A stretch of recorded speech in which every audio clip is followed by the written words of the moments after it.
성경 말씀 역대하 15장 8절에서 19절입니다.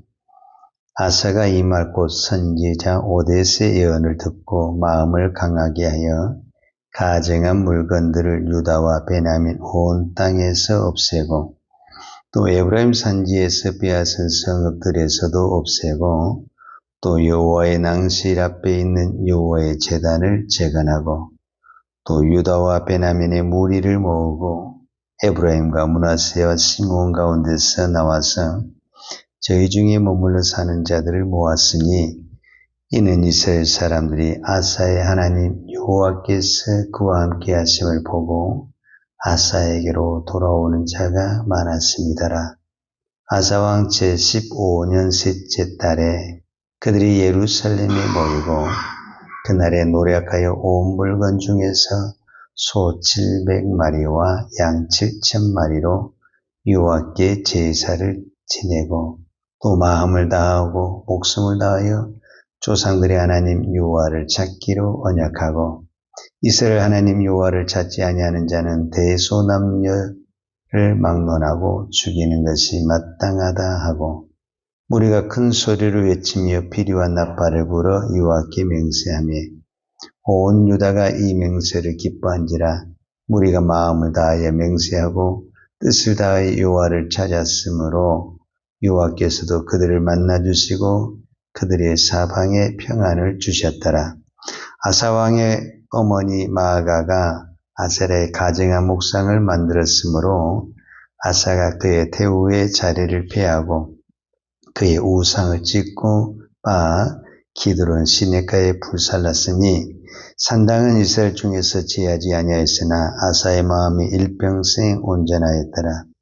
그가 또 그의 아버지가 구별한 물건과 자기가 구별한 물건 곧 은과 금과 그릇들을 하나님의 전에 드렸더니 이때부터 아사왕 제35년까지 다시는 전쟁이 없으니라. 아멘. 역대하 14장, 15장, 16장은 남유다 왕 아사왕에 대한 이야기입니다. 아사왕은 남유다의 세 번째 왕, 그러니까 첫 번째 왕이 르호보암, 그 다음에 두 번째 르호보암의 아들이 아비야, 아비야의 아들이 아사. 그래서 오늘은 이 세 번째 왕인 아사왕에 대한 이야기인데, 이 아사왕은 왕의 자리에 올라가서 41년 동안 남유다를 다스렸어요. 오랫동안 다스렸는데, 이 남유다의 선한 왕 중에 가장 으뜸으로 꼽힌 왕이 아사왕입니다. 그런데 다 좋은데 마지막이 안 좋아요.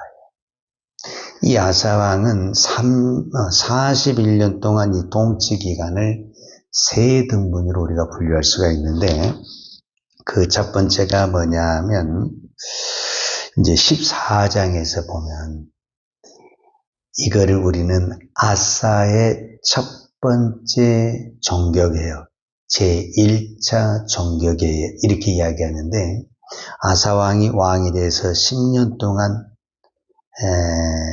무엇을 하냐면은 모든 이방 산당과 어떤 아세라상 주상을 다 빠뜨리고 물리칩니다. 하나님 이것을 기뻐하시고 아사왕에게 복을 줍니다. 근데 이때에 이 10년차 됐을 때 구스왕이 이 남유다를 공격하게 됩니다. 그 군사가 100만이에요. 100만. 근데 우리가 14장에서 보았지만 14장 11절에 아사의 유명한 기도가 나오잖아요. 주밖에 도와줄 사람이 없습니다. 강한 자와 약한 자 사이에 주밖에 도와줄 사람이 없습니다. 아사가 간절히 기도할 때 하나님께서 그 구스의 그 수많은 군사를 다 물리칩니다. 엄청난 승리를 거두게 되죠. 그리고 이제 오늘 성경에 보면은 무엇이 나오게 되냐면 15장 10절에 보면 아사왕 제15년에 그랬어요. 그러니까 이제 저는 성경에는 그런 얘기가 없지만 아사왕 제15년 동안 통치했다 그 말이잖아요. 15년째 통치할 때 이때가 저는 아사의 제2차 종교개혁 아니 두 번째 종교개혁이다. 왜 하게 됐냐? 8절에 아사가 임하고 선지자 오뎃의 예언을 듣고 마음을 강하게 하여 그랬어요. 그러니까 지금 잘하고 있는데 하나님이 또 오뎃이라는 선지자를 보내서 너는 마음을 강하게 하고 담대히 하여 온 땅에 가증한 물건들을 다 없애라. 그래서 아사가 또 그 하나님의 말씀을 받고 다 없애는 거예요. 그러다 보니까 하나님이 또 이것을 기뻐하셔가지고 이번에는 무슨 일이 일어나냐면 9절에 보면 이런 말씀이 있어요. 오늘 이제 성경 역대하 15장 9절. 또 유다와 베냐민의 무리를 모으고 에브라임과 므낫세와 시몬 가운데서 나와서 저희 중에 머물러 사는 자들을 모았으니 이는 이스라엘 사람들이 아사의 하나님 여호와께서 그와 함께 하심을 보고 아사에게로 돌아오는 자가 많았습니다라. 원래 남유다는 유다 지파와 베냐민 지파 두 지파밖에 없어요. 근데 여기 보면은 유다와 베냐민의 무리를 모으고 에브라임과 므낫세와 시므온, 이 에브라임 지파, 므낫세 지파, 시므온 지파는 원래 북이스라엘에 있는 사람이에요. 근데 그 사람들이 남쪽으로 팍 내려오게 되는 거예요. 왜 그랬냐? 이 사람들이 아사가 여호와와 함께 하심을 보고 돌아왔다. 이렇게 표현을 해요. 자, 이는 이스라엘 사람들이 아사의 하나님 여호와께서 그와 함께 하심을 보고 아사에게로 돌아오는 자가 많았더라. 그러니까 결국은 뭐냐면 아사가 하나님을 잘 섬기니까 북이스라엘에서도 하나님을 잘 섬기고 싶은 사람들이 많이 있는 거예요. 그런데 이 북이스라엘이 갈수록 우상을 섬기고 하나님을 떠나니까 신앙을 지키기 위해서 어떻게 했다는 게 북쪽에 있는 모든 것들을 포기하고 내려오게 된 거예요. 그러니까 이 내려온 사람들은 정말 말 그대로 믿음 하나 찾아서 그러죠. 내 믿음 하나 지키기 위해서 모든 것을 포기하고 남쪽으로 내려온 거예요. 그 중에 어떤 사람은 내려가야 되는데 이미 정착해서 이거 어떡하지? 이렇게 못 내려온 사람들도 많이 있었을 거예요. 그러지 않겠어요? 우리도 신앙생활하면서 내가 이렇게 가야 되는데 여기에 발목이 잡혔구나. 이럴 때가 얼마나 많이 있습니까? 그러니까 이것도 현실적인 부분이거든.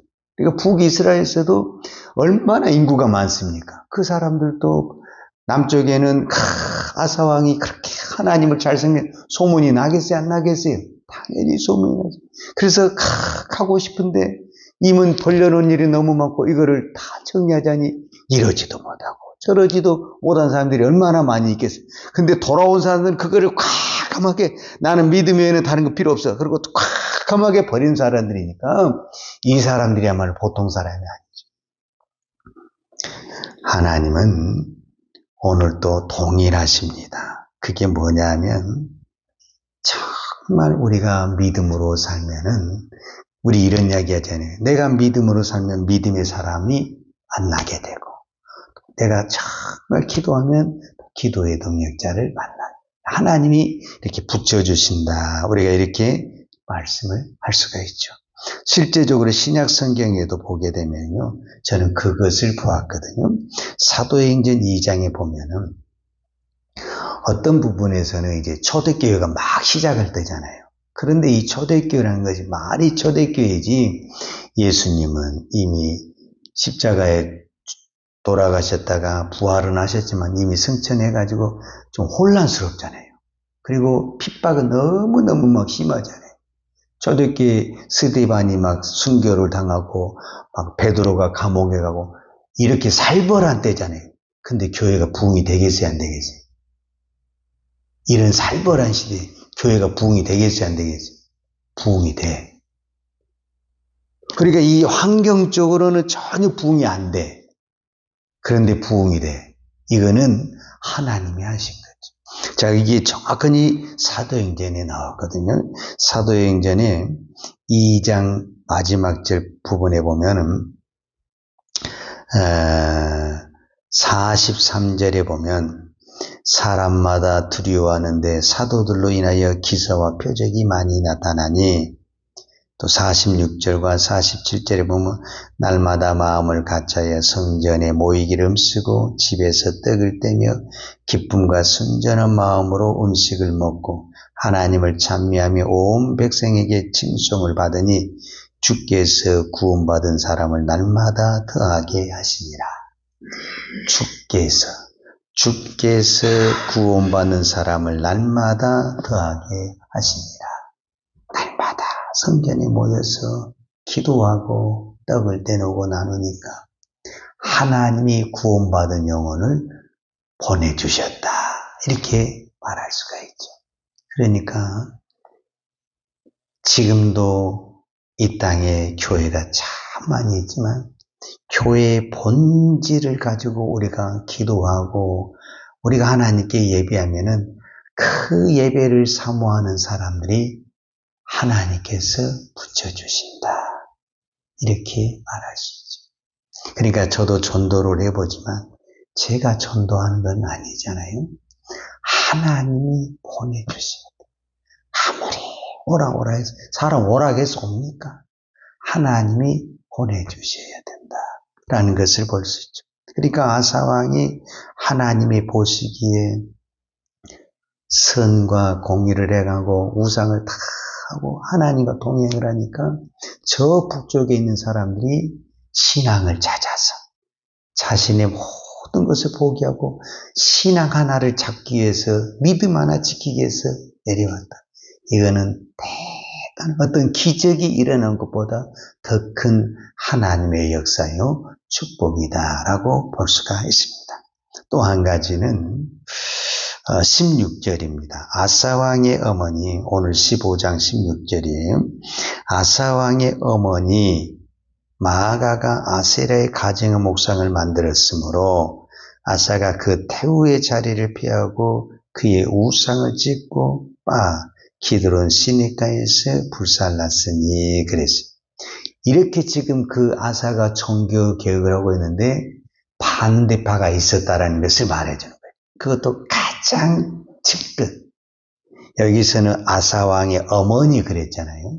이 성경에서 아들, 어머니 했을 때는 꼭 바로 직계 아들, 직계 어머니라는 개념보다는 아들은 대부분 후손의 어떤 상징적인 의미고 어머니는 이 조상의 상징적인 의미예요. 그러니까 엄격히 말하자면 이 아사왕의 어머니 마아가는 누구냐면은 르호보암의 아내예요. 르호보암의. 이게 이제 역대하 우리가 12장에 보면 정확하게 나와요. 르호보암의 아내가 마아가인데 암몬 여인이더라. 그러니까 아사의 입장에서는 누구죠? 할머니. 왜냐하면 르호보암의 아들이 아비야의 아들이 아사거든요. 그러면은 아사의 어머니여야 되면은 누구의 아내여야 되냐면은 아비야의 아내여야 되잖아요. 근데 아비야의 아내 이름은 안 나오고 의도적으로 이 12장에서 르호보암의 아내가 마아가고 이 마아가는 암몬 여인이라는 것을 이미 성경에서 딱 깔아놓잖아요. 그리고 오늘 그것을 아사가 폐위시킨 것을 성경에 기록한 것을 보면은 이 암몬 족속이 섬기는 그것을 끝까지 누가 지키고 있었다는 거예요. 그 할머니가 되는 아사로서는 그 할머니가 되는 마아가가 지키고 있었다는 거예요. 이것을 폐위하기는 아사가 얼마나 힘들었겠어요. 그러면은 이 어머니 혼자 섬겼겠어요. 이 어머니를 따르는 이 물이나 당이 얼마나 많겠어요. 이것과 싸우기는 아사가 너무너무 힘들었죠. 그러나 하나님이 주신 그 힘, 그래서 오대선자 너는 마음을 강하게 하고 담대해야 해요. 여러분, 우리가 이 신앙의 싸움을 할 때, 영적인 싸움을 할 때 마음 약하면 못합니다. 하다가도 내가 기가 눌려서 못하는 거예요. 그래서 먼저 하나님은 선지자를 통해서 마음을 강하게 하고 그래야만이 이 영적인 싸움에서 승리할 수 있다라는 것을 볼 수가 있죠. 이때가 제15년, 아사왕 제15년. 그래서 이제 이때부터 35년까지 아사왕 시대에 태평성대를 울렸다. 이제 우리가 내일 본문에 보지만 이제 36년째, 아사와 36년째 가게 되면은 또 역사는 바뀌게 됩니다. 그래서 사람은 내일 일은 알 수가 없다. 오늘도 하루하루를 감사하며 사십시다. 기도하겠습니다. 하나님 아버지 감사합니다. 오늘도 우리가 이 새벽에 기도하지만 내일 일을 장담할 수가 없습니다. 오늘은 내가 믿음으로 기도하지만 내가 내일은 믿음의 자리에 있을지, 저 세상의 자리에 있을지, 기도의 자리에 있을지 장담할 수가 없습니다. 하나님, 내 발걸음 한 걸음 한 걸음을 주님이 지켜주시고 붙들어 주옵소서. 하나님, 내 몸이지만 내 마음대로 할지 못할 때가 참 많이 있습니다. 주께서 우리의 생각도 붙들어 주시고 우리의 마음도 붙들어 주시고 손과 발도 붙들어 주시고 입술도 붙들어 주셔서 온전히 주의 도구로만 쓰임받게 하여 주시옵소서. 오늘도 이 새벽에 기도합니다. 하나님, 우리의 기도가 내 욕심의 기도가 아닌 하나님을 바라는 믿음의 기도가 되게 하여 주시옵소서. 내가 믿음 하나를 지키기 위해서는 모든 것도 내려놓을 수 있는 하나님, 그 믿음의 복을 허락하여 주옵소서. 예수님의 이름으로 기도하였습니다. 아멘. 여호와는 내게 복을 주시고 너를 지키시기로 원하며 여호와는 얼굴로 내게 비추사 은혜 베푸시기로 원하며 여호와는 얼굴을 내게로 향하여 드사 평강 주시기를 원하노라. 이제는 우리를 위하여 십자가에 돌아가신 우리 주 예수 그리스도의 은혜와 독생자를 보내주신 아버지 하나님의 그 크신 사랑과 성령님의 풍성한 은혜가 오늘도 오직 믿음을 지키기 위하여 믿음으로 기도하고 믿음으로 살기를 원하는 사랑하는 주의 종들 머리머리 이해와 이 나라의 이 민족과 한국 교회 위에 온 열방의 이 생명의 복음을 증거하는 선교사님들 위에와 사랑하는 주의 자녀들 머리 위에 이제로도 영원토록 함께 있을지어다. 아멘.